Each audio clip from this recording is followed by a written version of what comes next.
negative stereotypes around mental health and gender. Their bright images are filled with detail and colour and are often accompanied by inspiring messages of support and encouragement. Wednesday joins us this evening to discuss how they use their Instagram to facilitate queer liberation while providing solace and educating others, not to mention as a form of self-care for them as well. Wednesday, I'd love to ask you to turn on your audio and video now so we can say hello, if that's possible. Hello.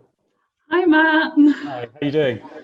I'm doing great, thank you. Thanks so much for having me. No, thank you for joining us. And yeah, amazing background image. I think we were saying such a beautiful painting behind you. Thank you. Yeah, I did it myself. Did you? Okay, that makes a lot of sense. Yeah.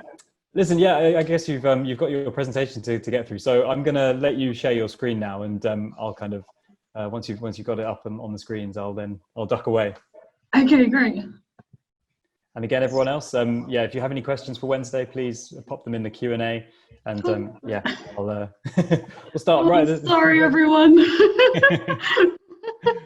You just saw a glimpse of it. Okay. It's good to get a bit of a teaser, you know.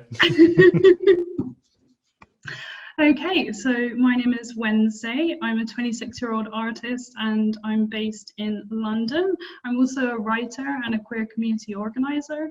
I started making art because I felt quite silenced in the world, and actually in foundation year, I was discouraged from making art that talks about being queer. So naturally, me being me, when I left, I decided to do the complete opposite.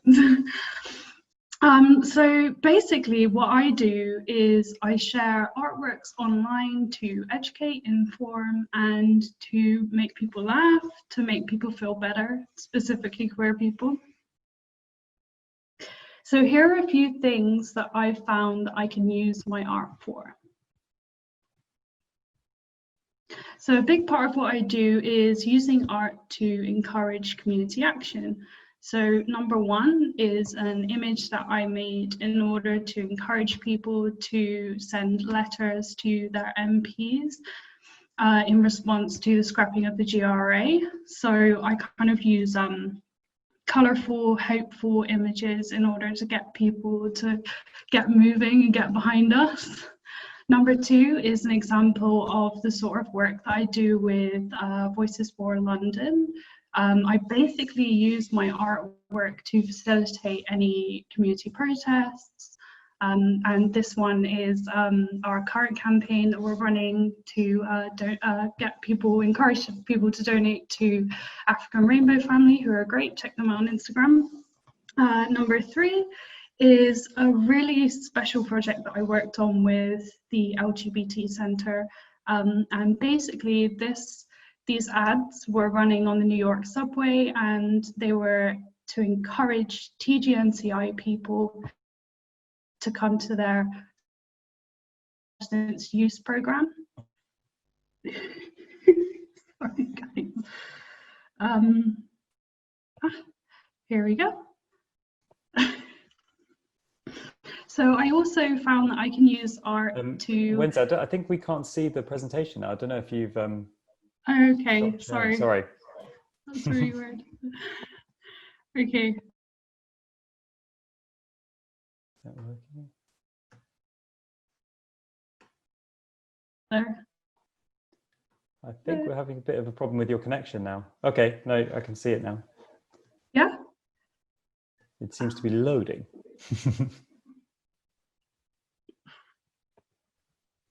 So, is that working? It just says loading, but I think yes. Perfect, you're back on. Great. So I found out really quickly that in unlearning things that the world tells you about yourself as a marginalized person can be a great way to, like, you could share that with other people to promote their own healing too. So these are just some examples of artworks that I've made to just be there for other people.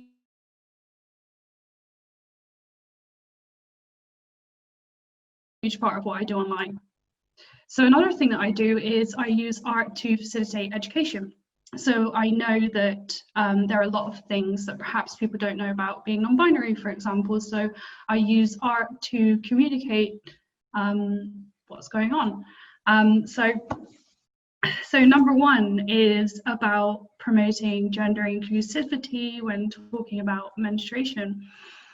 Number two is another one that I made. It's kind of like a mini zine. So I usually will come up with a statement and then like a rationale and like the meaning behind it in order to give the reader the tools to start the conversation. And then number three is another sort of zine that I do as well. So I still find that myths about being non-binary can really get in the way of non-binary people's lives.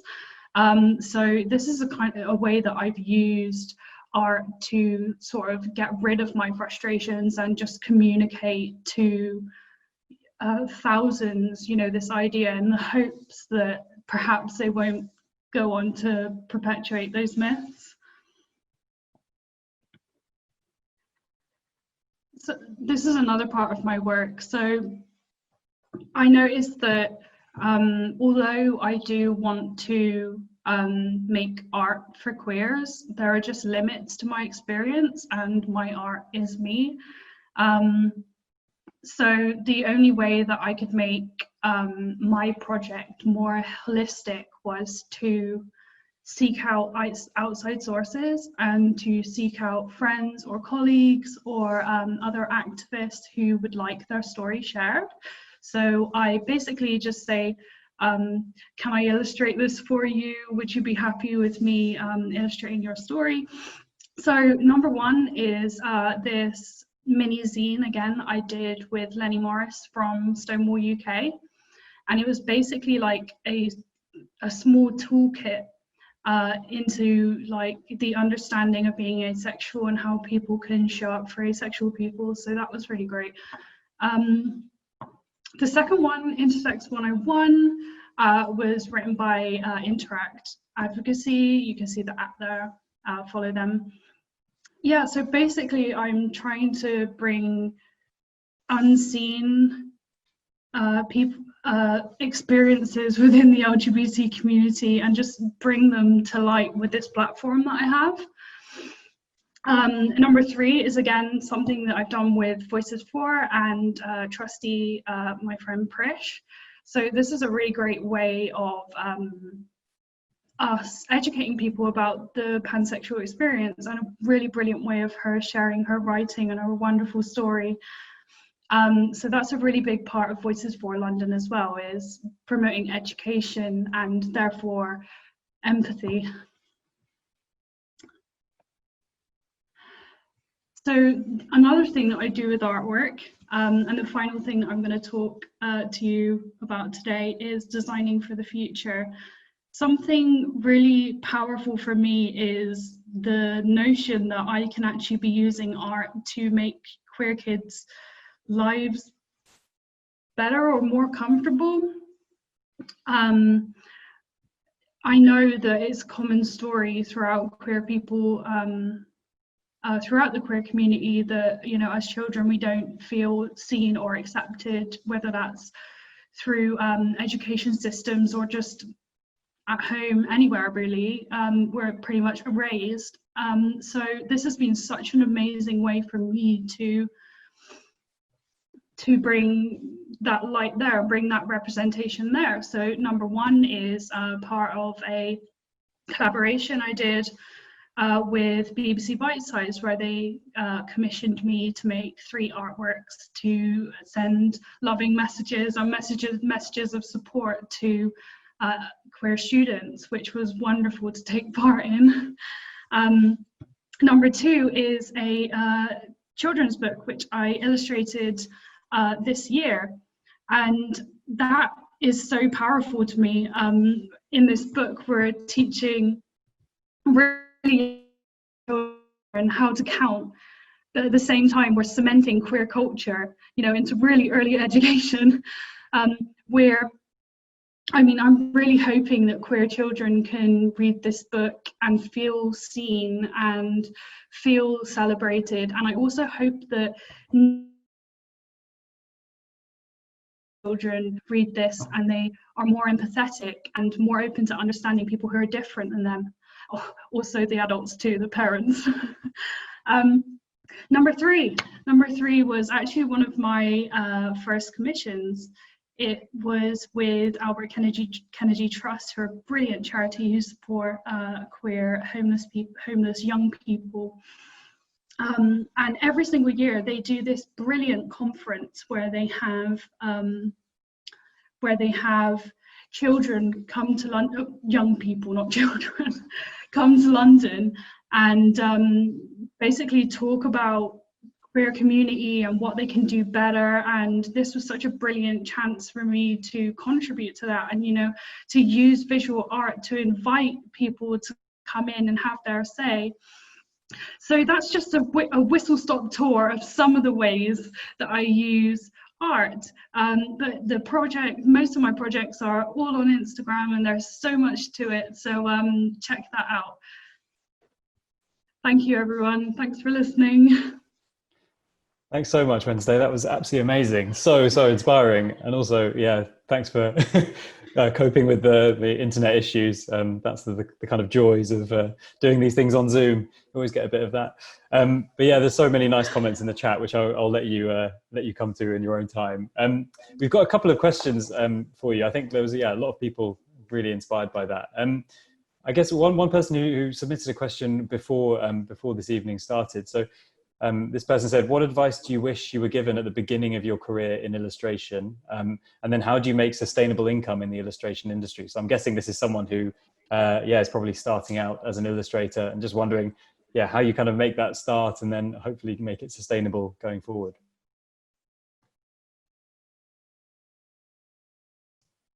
Oh, are you there, Wednesday? Sorry, we can't hear you. Are you there? Oh, that's really strange. Oh, it's the internet. Now. I'm back. I'm back. Can you can you repeat the first question for me? Of course, yeah. It was, I think, from someone who's starting out in illustration, and they just said, "What's any advice that you wish you were given at the beginning of your career, and then how do you kind of make sustainable income in the illustration industry?"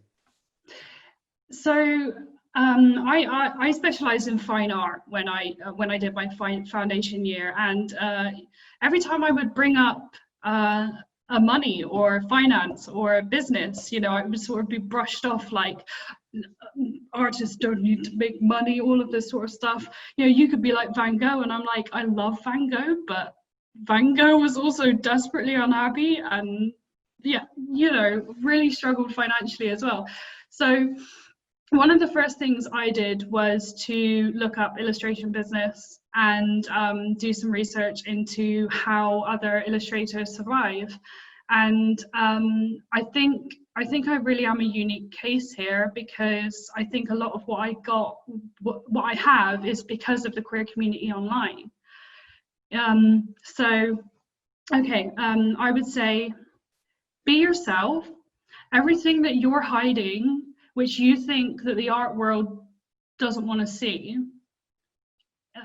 needs to be seen, and people need to hear you. And we're very much in a case right now where we haven't been represented in the art world at all. And I always say that if people won't give you a seat at the table, you make your own table. I was told that I was made to feel like I wasn't going to get anywhere. But I truly would not believe that. So I think really, really believe that this is for you, and don't fight for it. Don't let that go. That's amazing advice. Thank you. And a final question from Stephanie, who put this in the Q&A tab. She says, I adore your choice of color, and I think she speaks for a lot of people when she says that. Do you have a process to decide your color palette when you take on a particular project? I honestly just went for it when I first started illustrating, and then I started to pick out colors which I just thought were lovely and that made me really happy. And then I thought, you know, if I put these colors and it makes me happy, I wonder if it makes someone else happy. And that's honestly just the way it worked. But then I've started to get way more creative with color palettes now. So like if I have a client and like they send me their like Brute palettes, I'll be like, I'll find that quite interesting, and I do save them and I push the boat out a bit. But also what I would say is recently I found this app, and for the life of me I can't remember the name of it, but it randomly generates color palettes. So that can be a really interesting way of just keeping things going. But like also like on an Instagram level, your viewers kind of really like to see like consistency. So like I think my color palette, like people associate that with, oh, that's Wednesday, you know, but you're welcome to like push that boat out, because you know every single month I'm learning something new, or I'm unlearning something, or I'm trying to just make just experiment with art practice. I really do, with every single thing. I don't think it's binary, and I don't think that we should be in a box anyway. So yeah, go for it. That was a really long reply. That was amazing. Yeah, no, thank you so much.